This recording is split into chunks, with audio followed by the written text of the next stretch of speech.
Tesla Model 3 pros and cons. This is one of the most popular electric cars in the world. It's won all kinds of awards from all kinds of important publications, but should you really buy it? It went into production back in 2017 and is one of 6 consumer models that Tesla has ever produced over the span of 15 years. Yes, 6, because I'm including the Cybertruck that is just about to start deliveries as I'm making this video, and of course the discontinued Roadster back in long time ago. Now, a couple of months ago, Tesla has unveiled the brand new design of the Model 3, and I gotta tell you, I absolutely love it. It is gorgeous, but it's not going to be available until the next year, so we have very little footage of the new updated design, so I'll be mixing it in with the design that's been out there for 5 years. Tesla has delivered almost 2 million of Model 3 cars in the world.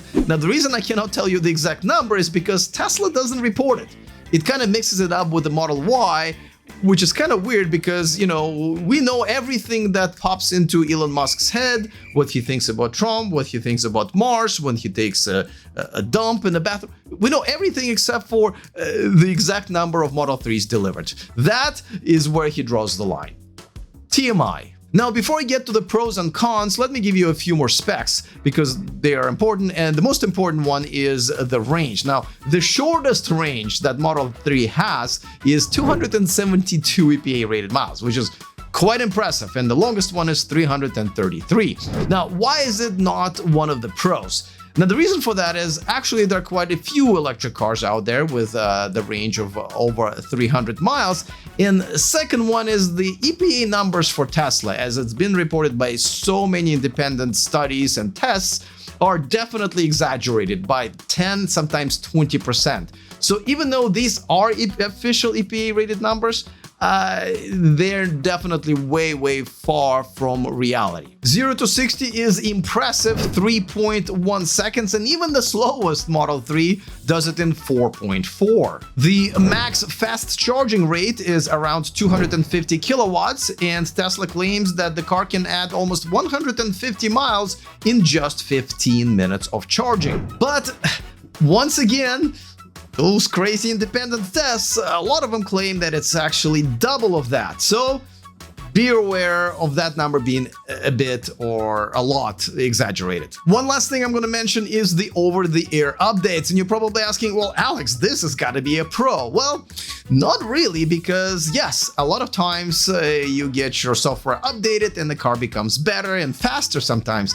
But sometimes it does become worse. The UX features become more complicated, and some features are just Tesla takes them away. I remember when I had a Tesla and we didn't have to keep our hands on the wheel when we were using the Autopilot, and all of a sudden one day, gotta keep your hands on the wheel. And after that, I was like, wow, I wouldn't have paid for the Autopilot if I knew that. So, you know, take this as with a grain of salt. There are two sides of this coin. Okay, finally, let's get to the pros and cons. And the pro number one, to no one's surprise, is the Tesla Superchargers. Now, a lot of Tesla drivers say, hey, this is the best feature of the car. I would not have bought this car if it wasn't for the Superchargers, and I would never buy any other EV because they don't have that. Well, that statement is no longer true because Tesla is actually opening up pretty much all of their Supercharger locations out there for the non-Tesla drivers. There's a big deal going on with the Standard where everybody is going to be using Tesla Standard.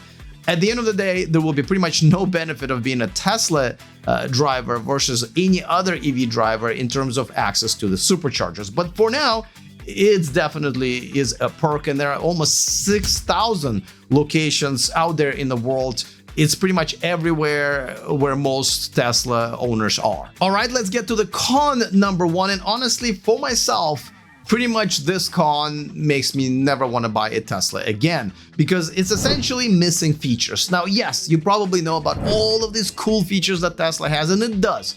But at the same time, did you know that it's missing a lot of regular common features that we all kind of expect from pretty much any car on the market, gas or electric nowadays? The biggest one is a complete absence of the integration of the Android Auto or Apple CarPlay. Pretty much every car that's on the market right now has that, except for Tesla and I believe Rivian.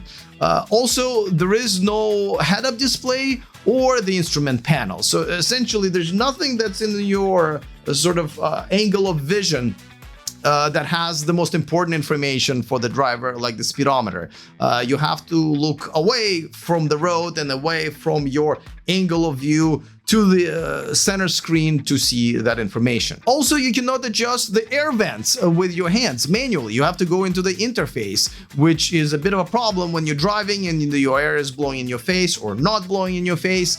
On top of that, if your car is standing still, you cannot adjust your side mirrors the old-fashioned way. You once again have to figure out how to do it in the user interface, and you also have to involve the little scrolly thing is on the it's industry term on the steering wheel, and then the feature that I think all of us have gotten used to, a safety feature where if someone's in your blind spot, you will have a little light up on your side mirror. Not in a Tesla. You. It's not happening. They'd rather put all of their efforts into the fart apps, a real thing, by the way, than into basic safety features. So, you be the judge, but to me, it's a deal breaker. All right, now before we get to the Pro number 2, which I think is gonna surprise a lot of people, a quick reminder that this video is brought to you by EnergyPal. Are you thinking about going solar but not sure what panels to get, whether or not to get a home battery, or how much all of this is going to cost? Well, EnergyPal will do all of that for you, and you will get a $500 gift card when your installation is complete if you use the link in the description of this video. They even have this EV calculator that will tell you exactly what system to get so it can handle charging your EV all year around. That link is in the description as well. All right, the Pro number 2 is the price. That's right, not only it's the cheapest Tesla out there, but it is one of the most affordable electric cars out there, especially in the US and Europe. It is around $40,000, which is below the average price of any car in the US, but if you are qualified, because the car is, if you are qualified for the $7,500 tax credit, well, then it is closer to $30,000, especially if you have some local incentives with your state, like California or New Jersey. But of course, there is caveat when it comes to Tesla. Tesla has changed their prices almost monthly in some cases, and the Model 3 price has gone up and down within like $10,000. So a lot of people who bought the Model 3 at the peak of its price are now quite devastated, because as Tesla lowered the price all the way to what it is right now, it essentially devalued the Model 3s of everybody who bought it at the previous price. Even Hertz Rent-A-Car said that they're no longer going to be buying these cars in large numbers because that's what happened to them. They've all got devalued because Tesla dropped the price. So yet another caveat for you guys to think about. All right, let's get to the con number 2, and this is the actual reason why I stopped buying Teslas. Now, my first Tesla, I bought it back in 2012. When nobody even knew what it was. However, in 2018, I just stopped buying them because of the customer service. It is complete shit. I mean, I honestly, I don't remember the last time a brand, especially a large brand that Tesla now is, would treat customers this poorly. Whether it is a buying experience, or the service experience, or like I mentioned about the price, what happens when you actually buy the car and what the brand does to you as a customer after you become one. All right, back to the pros, and the pro number 3 is the Autopilot. Now, don't confuse it with the full self-driving package, which I believe is a scam, and I'm not even kidding.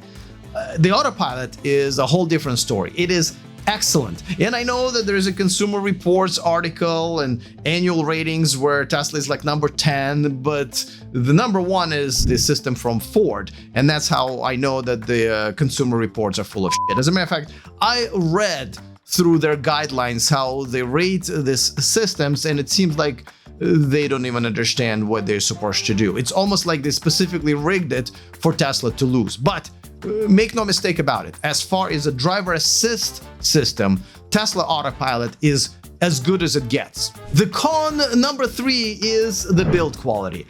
This car is just built quite poorly, especially the cars that are made in the Fremont, California factory. The paint shop there is complete crap. The way they put them together, for years it's been a problem. Now there are newer factories, the Texas, the Berlin, the Shanghai factories.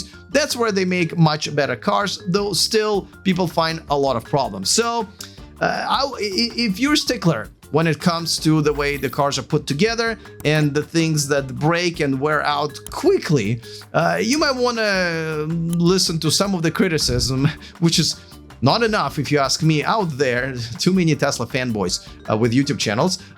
You better look into it. But build quality is by far one of the worst in the modern automotive history. Now, you probably know that Tesla also makes the Model Y, which is now, and I can't believe I'm saying it, the best-selling car, electric or gas, in the world, which is a huge win, not only for Tesla, but for electric cars everywhere. The Model Y is the crossover, and it is a little hard to tell them apart, but you know, the Model Y looks like if the Model 3 let itself go a little. But essentially, it is the same car, and the interior is pretty much identical before the refresh. However, it is reasonable to expect that Tesla will implement the same refresh to the Model Y most likely next year. But guess what? I have a video about the Model Y pros and cons that you can see right here. All right, looking forward to all of your comments. Other than that, see you guys next time, and remember to stay charged.